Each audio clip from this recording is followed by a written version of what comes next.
اب کے الیکٹرک مہنگی ترین بجلی بناتا ہے، سب سے مہنگی بجلی کے الیکٹرک بناتا ہے، لیکن کے الیکٹرک چونکہ تمام پارٹیوں کا بلیو آئیڈ ہے اور اس کو سب پسند کرتے ہیں، سب نے ان کو مراعات فراہم کی ہیں، تو کوئی کے الیکٹرک کے خلاف ہوتا ہی نہیں ہے. ساری حکومت میں شامل جماعتیں یا اپوزیشن کی جماعتیں کے الیکٹرک کے اسیر ہیں.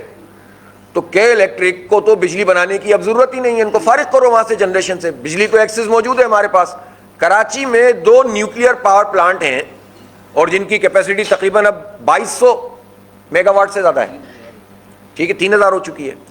تو یہ تو کراچی کے لیے کافی ہیں، اور اس میں جو کاسٹ آتی ہے وہ تو چند روپے آتی ہے. تو اگر وہ نیشنل گرڈ میں بجلی ڈالنے کے بجائے یہ پوری کی پوری بجلی کراچی کو دے دی جائے تو یہ سارے لوگ فارغ ہو جائیں گے اور انتہائی سستی بجلی کراچی والوں کو ملے گی اور مافیات سے جان بھی چھوٹ جائے گی. ٹرانسمیشن اور ڈسٹریبیوشن کے لیے آپ مزید کمپنیوں کو انوائٹ کریں، ایک سے زیادہ کمپنیاں ہونی چاہیے. تو سولوشنز تو موجود ہیں، تو اس لیے یہ سولوشن پر عمل درآمد یہ لوگ نہیں کرتے ہیں. ہمارا مطالبہ یہی ہے کہ بجلی تو بہت منیمم ہو سکتی ہے ان حالات میں بھی جو حالات اس وقت چل رہے ہیں، لیکن اس کے لیے خود تو یہ کریں گے نہیں، خود تو پہلے بھی نہیں کر رہے تھے، عوامی دباؤ کے ذریعے سے اس کو کیا جائے گا. لیکن کل جو کمی ہوئی ہے اس کو بھی ہم سمجھتے ہیں کہ اگر یہ دباؤ نہ ہوتا